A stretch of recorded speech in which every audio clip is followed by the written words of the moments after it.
Okay, I had to come back on this because I was not very happy about how this reverend took Aretha's funeral to use it as a platform for mainstream media to just vent his personal frustrations about the black community and their problems, or the sees as problems. So Aretha Franklin funeral eulogy slammed. Pastor stands firm. Okay, according to this article, it's in Yahoo, but it comes from out of the AP Celebrity, and so what's bothersome is that I'll just say this before I even start talking about this article. I'll probably read it along the way to see what it is that is in the content of this article. But what is frustrating about this is that we have enough media attention as it is. And for this pastor to use a time such as this to politicize some of the social ills or some of the problems that we have as debates or, problems in the black community, you know, that's just a haven for people who are racist, people who are, critical of the black community in the wrong context. We already have some issues right now where people even debate, even if they see a black man being shot and gunned down or murdered in the street, they'll still turn around and say, well, what did he do? Why was he out there? And so for this reverend to bring up some of the problems that are going on in communities, small communities that probably have had long-standing problems, which are systematic. This is a woman's funeral, for Christ's sake. This is not your hour. This is not your funeral. This is not your day. This is Aretha Franklin's time. It's a time to remember Aretha Franklin for all of her musical talents, all of her gifts, all of the good things, not this negativity. To bring all this to this woman's funeral is horrible. It is just a display of ignorance, and it's disgusting. And that's really a reflection on this man right here. And so I'm going to just read the contents of this article. I'm very disappointed, or how would other people say, disgruntled and upset, about this, because this woman does not deserve this type of negativity at her funeral. These people needed to go to another setting to talk about those type of social issues. If she can't be celebrated, in her passing with all this negativity, these people should not have even been up there speaking at all. They shouldn't have been invited if they have all this negativity and they just want their 5 minutes of fame. They want MSNBC, Yahoo News, Fox News, and all of these mainstream medias, which most of them are white run, to be all over this. And this is embarrassing. I mean, they already have a field day with the whole thing about Chicago.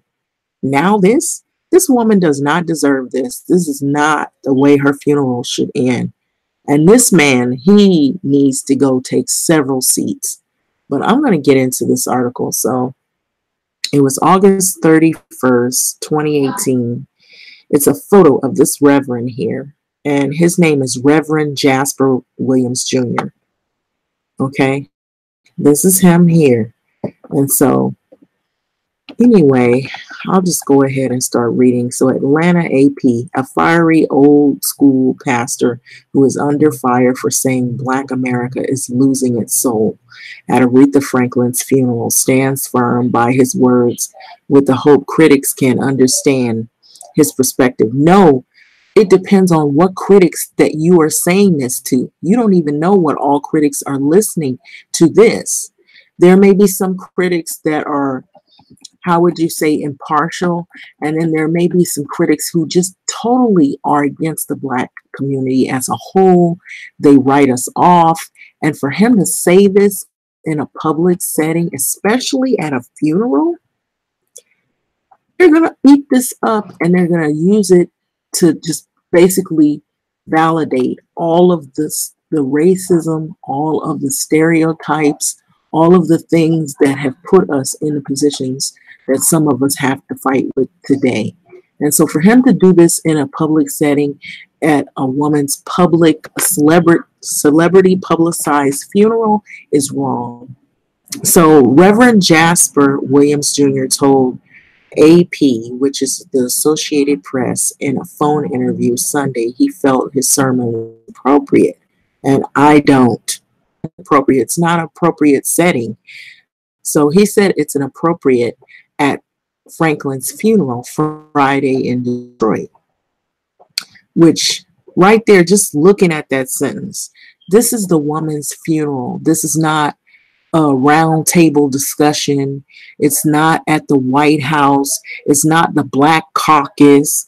It's not like you're talking on Fox News and debating with Hannity or anything like that. This is a woman's funeral. So it was not appropriate. And so that's my view right there. So he felt his timing was right, especially after other speakers spoke on the civil rights movement and the President Donald Trump.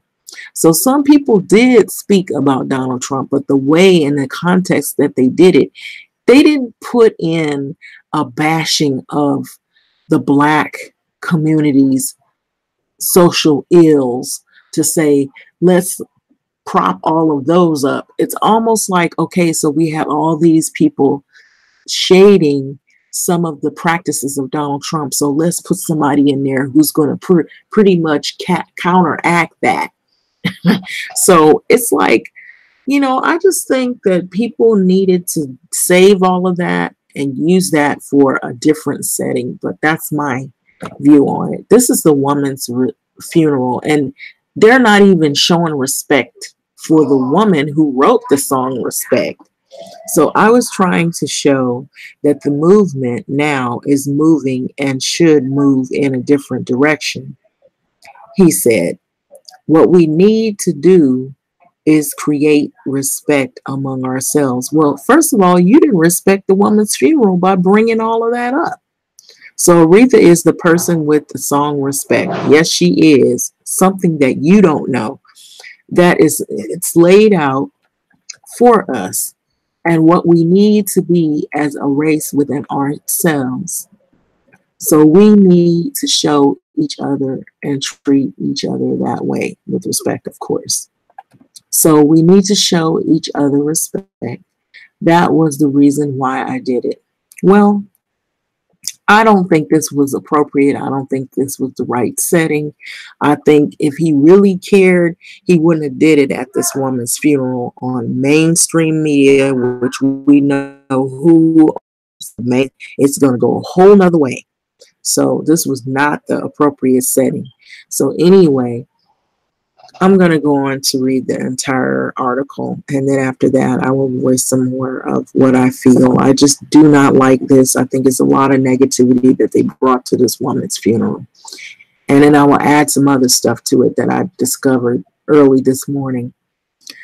So Williams, who is a pastor of Salem Bible Church in Atlanta, said his words about Black women being incapable of raising sons alone were taken out of context. He describes as abortion after birth, the idea of children being raised without a provider, a father, and a mother as the nurturer.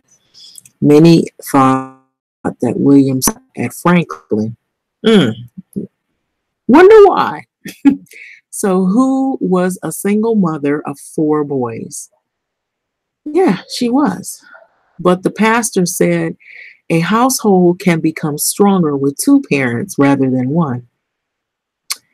Here's the root of what I have been talking about. In order to change America, we must change Black America's culture, he said.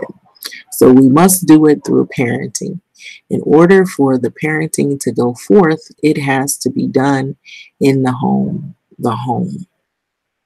So Williams also received backlash for his thoughts about the Black Lives Matter movement. Some call Williams' eulogy a disaster. I do too. As his speech caused an uproar on social media and in the funeral crowd, including Stevie Wonder, who yelled out Black Lives Matter after the pastor said, "No, Black lives do not matter" during his sermon. Go, Stevie. I love Stevie Wonder. I heard him get up and say Black lives do matter and all lives matter, but he mentioned Black lives do matter. Thank you for that, Stevie. So he says, I think Stevie Wonder did not understand what I said. Yes, he did. And even though he has trouble seeing, he could see right through you, Mr. Williams. So Mr. Williams said that. So I said blacks do not matter because black lives cannot matter and will not matter, should not matter, must not matter until black people begin to respect their own lives. Then, the only then will black lives matter. That's what I said, and again and again and again. So we need to have respect for each other. So once we start doing that, then we can begin to change. So some question why he was chosen at funeral of Franklin to honor her. So the pastor who eulogized Franklin's father's minister and civil rights activist C.L. Franklin 35 or 34 years ago rather said that he was appointed by the family to handle the eulogy at her funeral. So the pastor said that the last time he spoke at Aretha Franklin or with Aretha Franklin was a few months ago. And so Williams was blasted on social media for misogyny, bigotry, and the perpetuation of false science on race.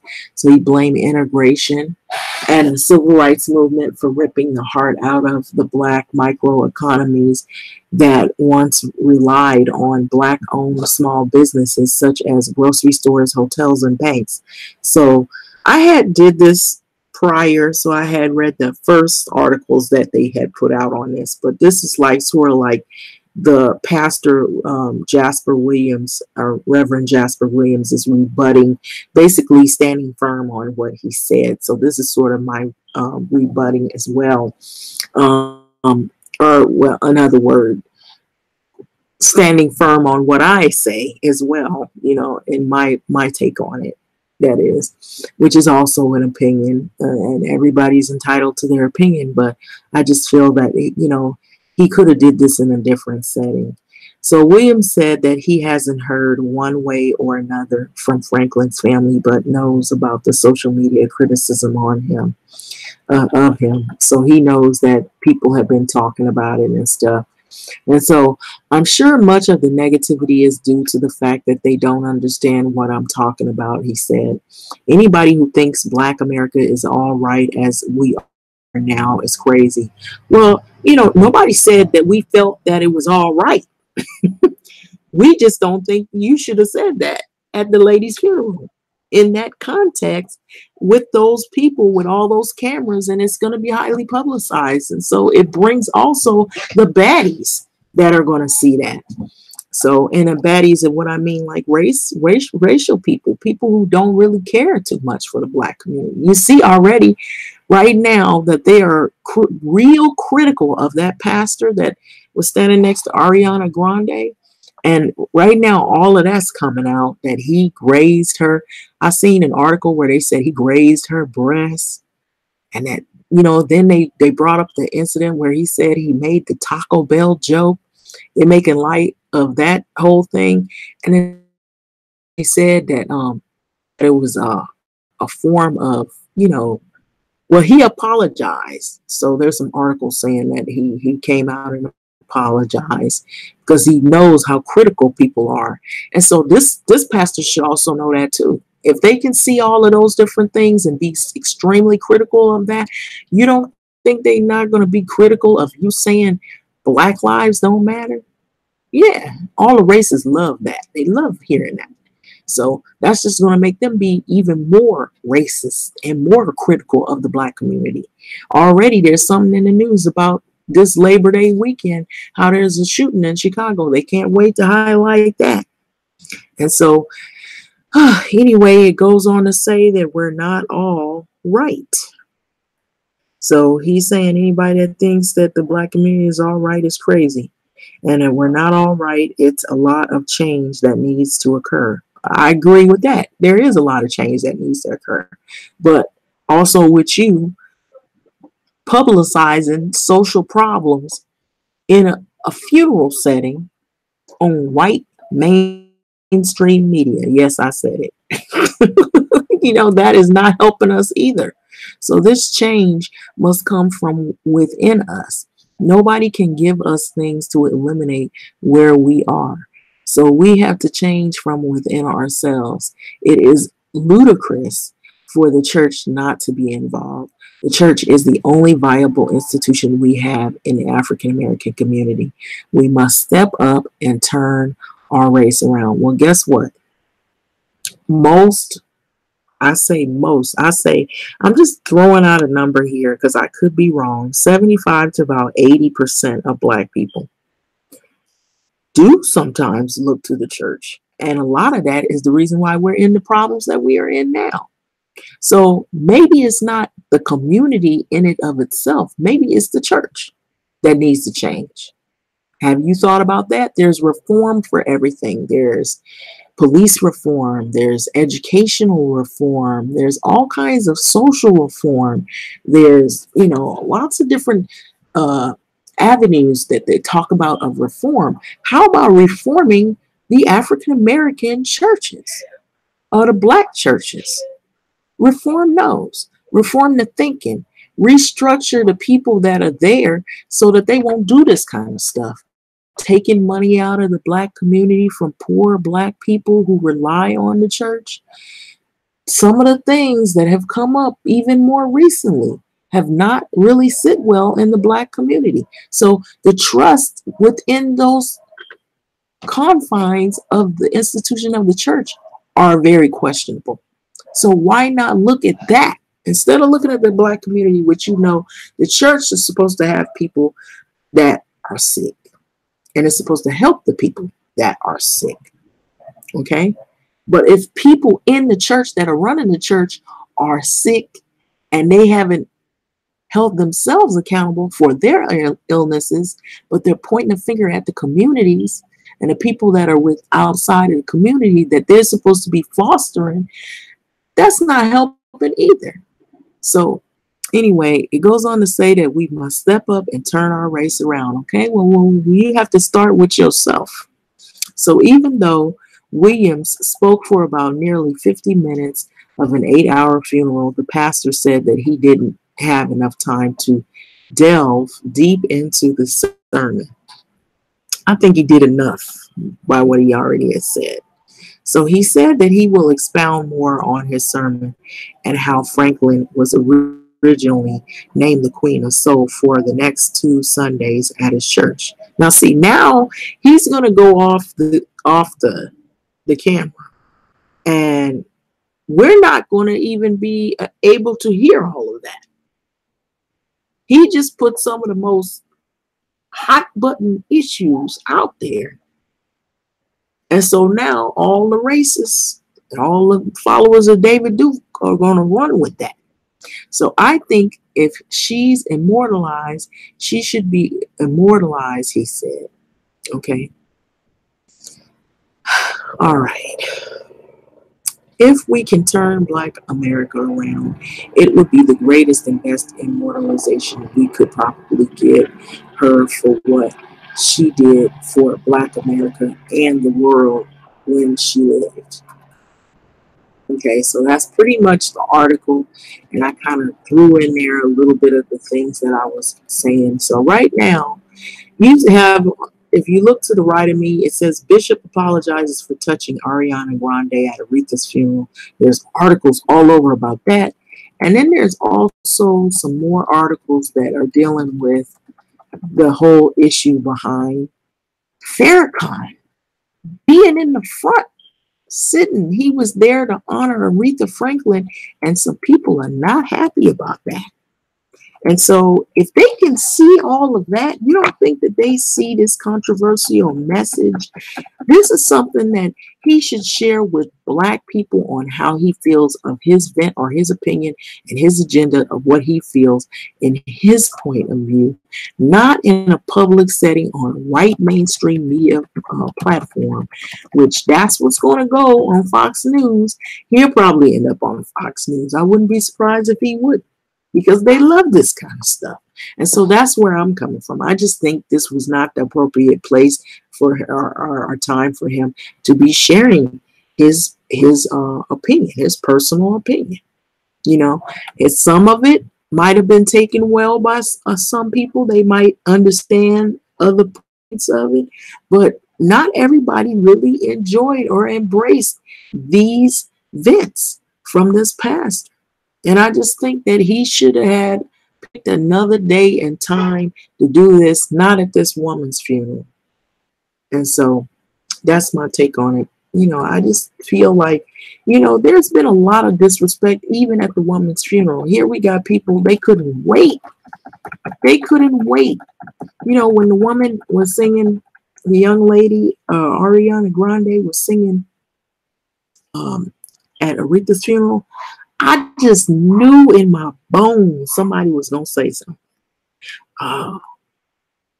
What are they doing? You know, especially the part where the pastor, he made the joke about, you know, when I heard the name, he said when he heard the name, he thought it was, I'm trying to recreate what he said, but he made that comment where he thought it was the name of something from Taco Bell.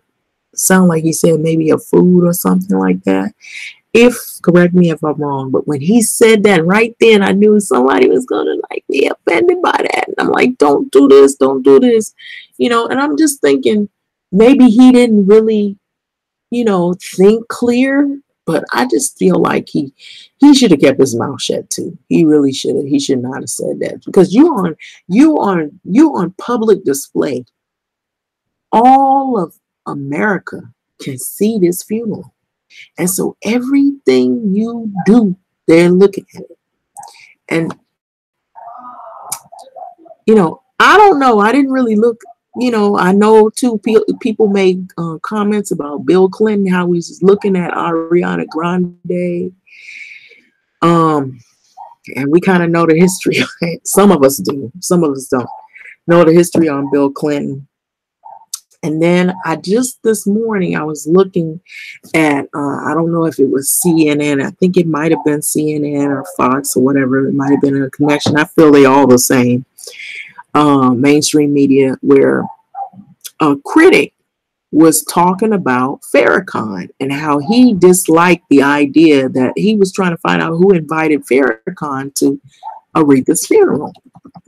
And that he said he doesn't know why President Clinton would sit next to Farrakhan at the funeral, because Farrakhan has said things about that are negative about Jews. He said negative things about gays. He said negative things about, misogynistic things as well. And then he said some other things, a whole host of other issues that people are not that, pleased with. And also that they claim that he's a bigot. And so they feel he's what you would call a black bigot, or he's right up there. He's like the black version of David Duke. And so this guy, just basically reiterating what this guy was saying. And he was saying he doesn't understand why Clinton would sit next to him. Would he sit next to David Duke? And he brought out a pretty good point, that was valid. He also went on to say that he doesn't understand why Farrakhan was there as well, because Farrakhan has said some very disparaging words about Hillary Clinton being a wicked woman and whatnot. He did do a big long sermon or talk on how he felt about Hillary Clinton, and then Bill Clinton is sitting not that far away. At either he's sitting next to him or like one seat over. I think actually Al Sharpton might have been between the two of them, if I'm not mistaken. I'm just kind of like going on what I out my head what I had saw, but and then what I had heard. And so this was this morning. So I don't know if anybody have seen that yet, but it had come out that some people were not happy about Farrakhan being, sitting in the front, as an honoree sitting up front. And so that right there. So if everybody can see my point is everybody can be critical of all of these elements in this woman's funeral. You don't think that this Reverend Jasper Williams Jr., his delivery on the eulogy would not bring blowback from a wide range of people who are not in agreement with what he has said. There may be some people who do, they look at his comments and they say, oh, yeah, but I don't like this at all. I think he should have found another setting, not this woman. I feel like people use Aretha Franklin's funeral to put out their political agendas. They just could not keep their mouth quiet, and then they raise these issues, and so it upset people that were visiting, that were invited to the funeral. I agree with Stevie Wonder. That's my position on it. He should have yelled out, because this is not the place for you to say these things, Pastor, Reverend, Junior, whatever, Williams Jr. You should not do this, because now this is all in the media now. See, notice now how it's all in the paper. And so this is not the time to do this. This was not, And so I think what he needed to do was he needed to do this like how he's doing now. He's going to do what did he say? He's going to do 2 sermons. And see, those are not going to be, well, they might be now that he started this. Hey, maybe he's trying to get more followers. Maybe he's trying to build his church. And this was his move. This was his initial agenda, to try to build a bigger following. Who knows? Because, all these people will do these things like this to try to get a bigger following, but at the expense of Aretha Franklin's funeral. Come on, people. Do we have enough dignity that we can share for other people like us? No, we don't. I guess we don't. He's saying, this guy says that we need to respect each other. I feel that this move that he made by saying these words were disrespectful at this woman's funeral. Clearly, to me, that's the way I look at it. And I don't waver. I don't change on my views either. I stand firm on it. I feel that this was not the place and time, and it wasn't appropriate. It was the contrary. And so it has brought on a firestorm of media where now people are in high debate over this issue. Aretha should be celebrated, not debated. That's my take on it. Anyway, I'm going to let this video go until I come back with another video. But I just feel like this was not appropriate. Mr. I have to look at his name. Reverend Jasper Williams Jr., please be looking at all of this and see what it has caused. I don't think this was appropriate at all, because you're also not only going to have critics that you feel that support your views, but there are going to be critics that support your views in a way where it's negative, and it's going to bring backlash to your platform as well. You're going to have people who are, they're bigots, they're prejudiced towards the Black community, and they enjoy seeing Black people bash or put down other Black people. They don't look at your comments as being something to help and to be a positive. They look at it as, see, look, they can't get their lives together. Their lives are all screwed up. Look what's wrong with this community. Look, this pastor, he's basically validating all of the stereotypes that we've been saying, that we've been touting for years about these people. And so for you to say this in a public setting like this, no, this is not cool at all. And basically to say that our lives don't matter. So it's okay to shoot black men in the street. It's okay to kill black women and rape and murder black women and children. It's okay for what happened recently when they released a video of an 11-year-old black boy who the police had handcuffed and held a gun to his head simply because he looked like the suspect. Our lives don't matter. Is it okay to choke somebody out because you don't like that he's standing at the corner because he might be selling cigarettes, but he happened to not be selling cigarettes, but he's been writing a note to the police department saying that they've been harassing him for many months, but he gets choked out by an officer that's, he's a rogue officer, and he decides to kill the man. And then you should have seen it, how social media had blown up over that. All the other people who have been killed by officers, and it come to find out they either didn't have a weapon on them or they weren't the suspect. They just looked like the suspect. You saying that our lives don't matter.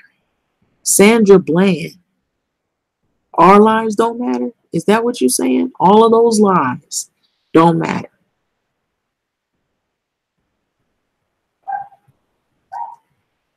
All of the people that suffered blood, sweat, and tears, that built this country, that died for this country, that some of the people that claim they say the Pledge of Allegiance, and you got black people, black men and women who served for this country, when they come back to their land of origin, they still get treated less than, even though they fought tooth and nail for this country. Our lives don't matter. Who are you talking to, Reverend? Who are you talking to? Who are you talking to, Reverend Jasper Williams Jr.? Because you're not talking to us. You're talking to somebody else. You have to be. Because there are people that do care. They do want to do better. They do want things to change. But you obviously don't see that. There have been people who have tried to make change. There have been people who have fought for this country, who do care. Do you see the players, the NFL players, how they get treated, how they can't even speak on issues that are political issues about how black people, men and women and children are treated in this country that they've worked hard or fought for. And here they get ostracized. They're putting their bodies out there and getting their bodies beat up physically, and then they're told to be quiet. They're told that they can lose their whole career because they want to voice their opinions. But it's okay to voice the racist opinion and the racist agenda opinion, but it's not okay to voice the opinion of people who are voiceless.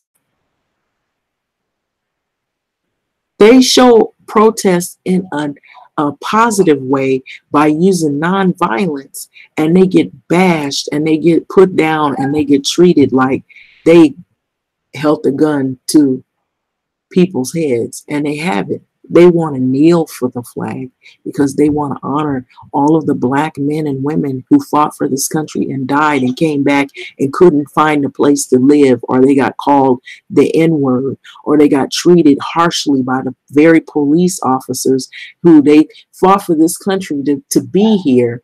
But you don't understand that, Reverend. So this is the kind of thing that people are not looking at. They want us to say the Pledge of Allegiance, but you don't know what is in those pledges, what those colors and all that stuff mean, what people had to go through to get there for that. And now people want to voice out the truth, and they get told to be silenced. I'm going to leave it at that. Thanks for listening.